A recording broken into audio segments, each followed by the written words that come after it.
جناب deputy speaker صاحب، میں مختصر بات کروں گا، زیادہ لمبی بات نہیں کرنا چاہتا۔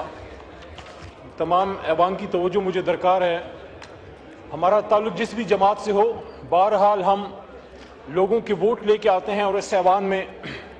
ہماری اپنی جماعتوں کے ساتھ ساتھ ہماری ذمہ داری اس ایوان کے لیے بھی بنتی ہے کہ ہم اس ایوان، اور یہ ایوان 25 کروڑ عوام کی امیدوں کا ترجمان ہے، اس لیے ہماری کمٹمنٹ پاکستان اور اس ایوان کے ساتھ اپنی جماعتوں سے زیادہ ہونی چاہیے۔ جناب ڈپٹی اسپیکر صاحب، یہاں توجیہ پیش کی گئی کہ جب 26ویں آئینی ترمیم حکومت لا رہی تھی کہ اس سے ہم پارلیمنٹ کو توانا کرنا چاہتے ہیں، اور پھر مثالیں پیش کی گئی جناب ڈپٹی اسپیکر صاحب آپ کی جماعت کے لیڈر بھٹو صاحب کی، جو ہم سب کے لیے قابل احترام ہے، اور بے نظیر صاحبہ کی کہ وہ شہید ہوئیں اور ان کی حکومت ختم ہوئی 18 مہینے میں ایک بار، 3 سال میں ایک بار، پھر میاں صاحب کی 2 بار۔ یہ ساری باتیں ہمیں یہاں سنائی گئی کہ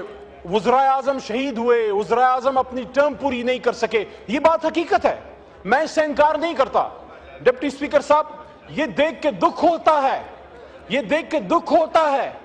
کہ کبھی کسی نے نہیں سنا ہوگا کہ کسی بہت بڑے جج یا کسی بہت بڑے مشہور جرنل یا بہت مشہور کسی اور طاقتور شخص نے کوئی 6 مہینے جیل بھی، کوئی سیویلین جیل میں کاٹی ہو، چہ جائے کہ پھانسیاں اور چہ جائے کہ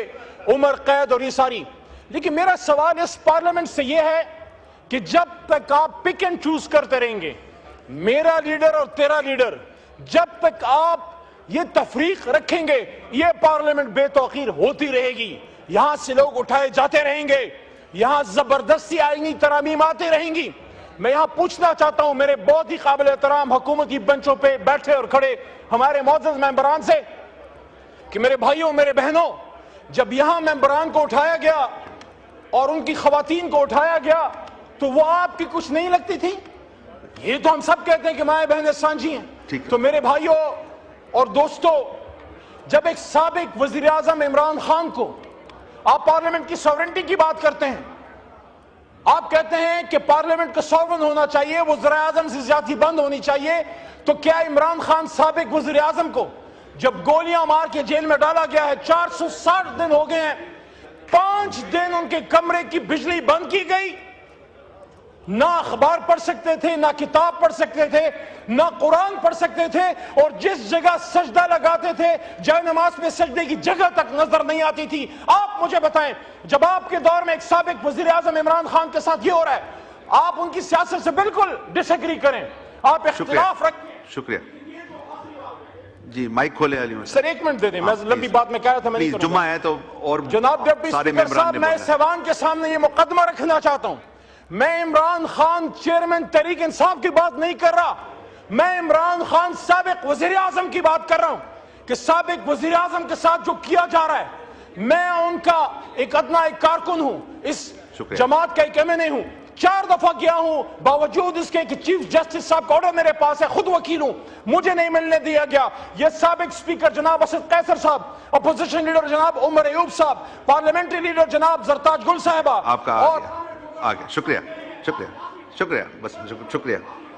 انجینئر حمید حسین صاحب، اب بس آ گیا، آپ کو موقع ملا آپ کو جی۔ 1 منٹ، علی احمد صاحب کا مائک کھولیں، یہ مائک کھولیں علی احمد صاحب کا،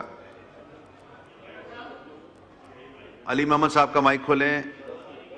میرے اس گفتگو کا مقصد جناب ڈپٹی اسپیکر صاحب کسی سے رحم کی اپیل کرنا نہیں ہے، وہ کھڑا ہے آدمی فیس کر رہا ہے، لیکن اس ملک کی فکر ہے۔ جس طرح کل رات PIA کا جنازہ نکالا جا رہا تھا، آپ سب اکٹھے ہوں، عمران خان کو باہر لائیں، قوم کے لیڈر کو باہر لائیں اور پارلیمنٹ میں بیٹھ کے مشورہ کریں، وَأَمْرُهُمْ شُورَىٰ بَيْنَهُمْ، تب یہ ملک آگے جائے گا۔ عمران خان کو دیوار میں چنوا کے آپ کچھ نہیں کر سکتے۔ شکریہ